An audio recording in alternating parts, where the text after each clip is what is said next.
Hail adventurers! Pwn Star here with Pwn Star Gaming. Guys, how are you? I hope your New Year's was really good. Mine was pretty good. I celebrated it in the front of Prevelia Bank where everybody was. It was a lot of fun. We drank some beer. Owen gave us some champagne. Expo rode around on Lightning acting like Raiden. There was a fake gender reveal party. It was a lot of fun. But guys, today we're going to talk all about a poison summoner mage.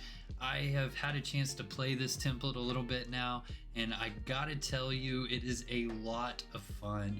It's really versatile, as in you can, play this character on a boat and probably do extremely well. You definitely can. You can do this character in a dungeon and fare off just as well as the tamers, and you can even take this template down into flashpoints and town struggles, and you can hold your own all right there. Either way, guys, grab yourself a beer, sit back, and let's talk about it.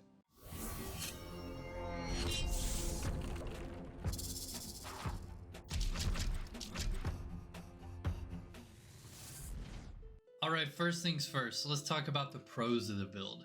There's a lot of fun, interactive gameplay, from throwing out flame strikes to resummoning your water pet that just died to deciding which pet to even summon. There's just a lot going on, and it's definitely something that can keep you on your toes throughout the different fights and whatever it is that you're doing. It's also really versatile. You can do stuff from boating, like we've talked about, PvPing, dungeon crawling, boss fighting. I mean, literally any kind of PvM or PvP content you are able to participate in. Now, I'm not going to sit here and tell you that you're going to be the best PvPer with this build, because you're definitely not. There are some changes you could do to be better suited for PvP. However, it is not the all be all for PvP. It just can participate in the events and, give a helping hand. Its quick and efficient farming is second to maybe a tamer. It's, really, really fast farming.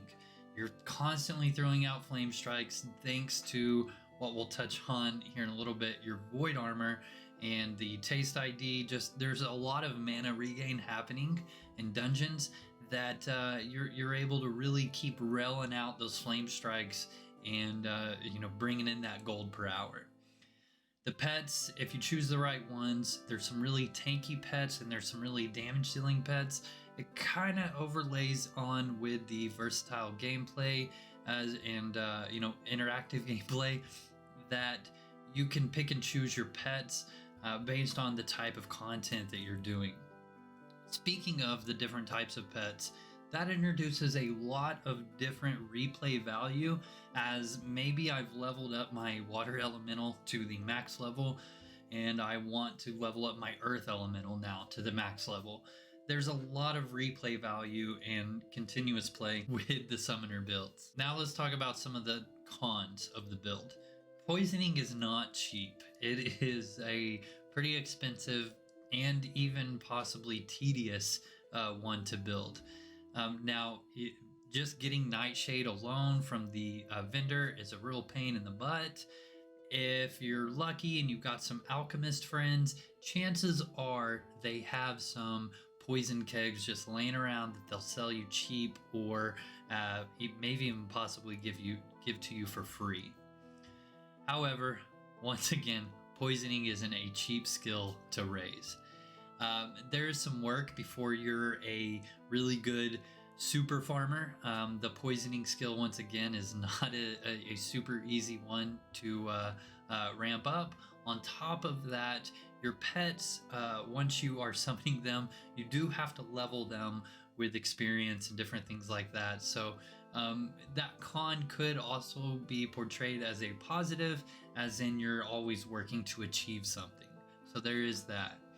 Also with this build, and once again, you could adjust it, Decks or PKs are just going to annihilate you.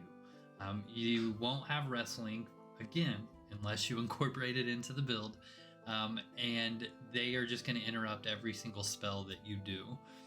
You can maybe hold your own against some set made PK templates, but once again, this template is more so geared towards the PVM aspect and increasing that gold per hour. All right, so enough talking about it. Let's talk about the template itself. Obviously, we're going to do 100 strength, that way we can have the most hit points possible. We're going to have 100 intelligence, that way we can have the most mana possible. And then we're going to leave our dexterity down at 25. All right, so now the beef of the template. We're going to do 100 magery and 100 eval, that way we have the maximum damage output possible for our spells as a baseline. Then we're going to throw in 100 meditation for mana regain, which, as you will notice, is very important. To follow up on that mana regain, we're going to throw in 120 taste ID. Now, the reason we're going for 120 taste ID is because with 120, there is a less chance, if we are doing PvP, for the person to cure the poison. There is also, like we talked about, a increased mana regain from our food buffs. There's also an increased stamina and hit point regain from our food buffs as well. We are going to do 120 poisoning. Now, 120 poisoning increases your chance to do deadly poison on monsters and also a really good poison towards enemy player characters. Also, a really cool side note, when you have poisoning on this template, you can still poison the weapons for your Dexer characters. That right there is pretty cool, running out there and poisoning stuff without poisoning on your template at all. Also, we're going to throw 80 Spirit Speak at it. The 80 Spirit Speak is for our summons. It's going to give us 16 points that we can accumulate towards our pets and whatever we decide to increase. Now, I'm not going to go through the ins and the outs of each different talent for the pets. Maybe we'll save that for another video. That'd be a pretty good one. I feel like each one is used in different scenarios, and it's also really easy to switch those points out. So if you try one and you don't like it, switch over to another one. Really think about what it is that you're trying to accomplish in this certain scenario that you're about to encounter, and incorporate the right skill trait with those points into it. Also, we're going to throw in there what I did was 100 forensic. The 100 forensic allows you to get up to bronze hide leather, which then, if you have a tailor on your account, you can turn into leather armor and sell on merchants for a pretty penny, or just sell the leather outright. Another suggestion, which if I was to do it differently, I would probably do this, is throw in 100 camping. As we've talked about in previous videos, camping is essential for dungeon crawling, and especially because you can't just recall out, and this way it allows you to carry as much weight as possible before you're heading out of the dungeon. That way you're not spending all your time running back and forth to the farm spot. Now, like we have already talked about, if you wanted to, you could switch that out for maybe some magic resist or some wrestle if you're doing like a PvP template version of this. As far as pets to use, I personally have been using a water elemental for the tanking. It's very helpful, especially if when you recall into the dungeon and you summon your water elemental and you're running through it, well, all the monsters are going to aggro onto that water elemental versus you. Very, very helpful.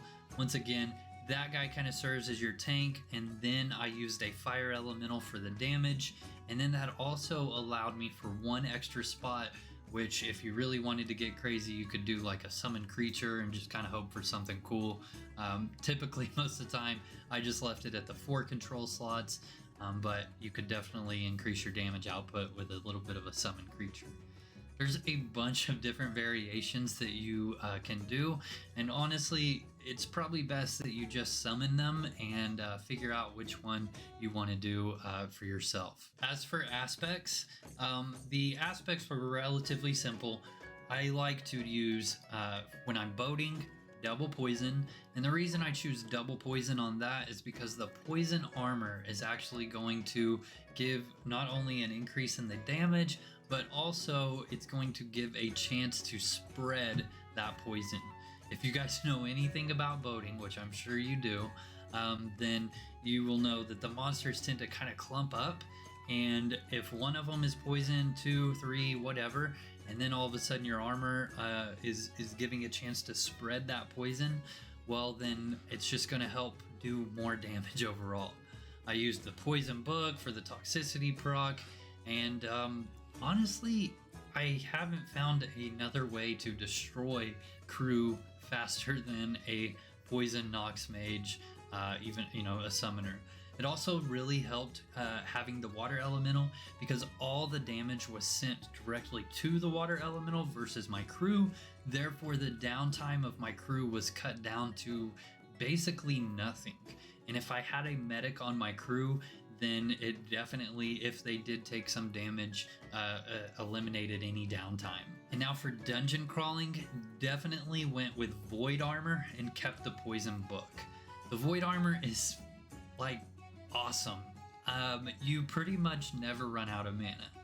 Now, I'm joking when I say never run out of mana, but it was very common for me to continue to proc, you know, for one, the Supreme Spell book, and then 2, the armor regenerates your mana as well, and so you're getting an extra flame strike out of it. It's very helpful and a lot stronger than you would think just by reading the tool, the little tooltip that comes with the armor. And ultimately, the more mana that you are able to keep going, then the more flame strikes you're going to be able to throw out. And in dungeons, since you're typically just fighting one monster, maybe 2 at a time, you're going to be throwing out a lot of flame strikes to supplement the damage, which is why earlier in the template part, we talked about camping or forensic, because it increases your spell damage as well. Overall, guys, that is the template and the pros and the cons. I really enjoyed this this build, and I remember back when the Summoner's Tome first came out, I'd said I was going to echo over and make a summoner, and I never really did. However, this template really has me thinking I want to do it for sure. Actually playing it in a couple different settings and noticing how it is still very viable for boating and even like the flashpoints and stuff like that, really has me thinking that I may actually finally echo over and do that. It's a lot of fun. It's the interactive gameplay just really kind of catches you on there. But that's it, guys.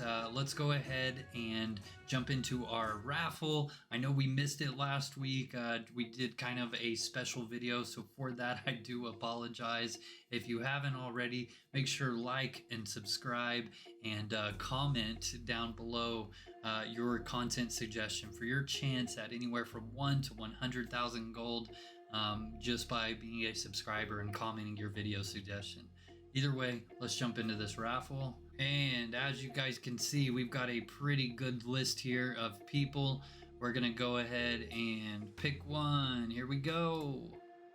John Gruber, congratulations, my man. You are the winner of this week's raffle. Let's go ahead and see how much money you are gonna win.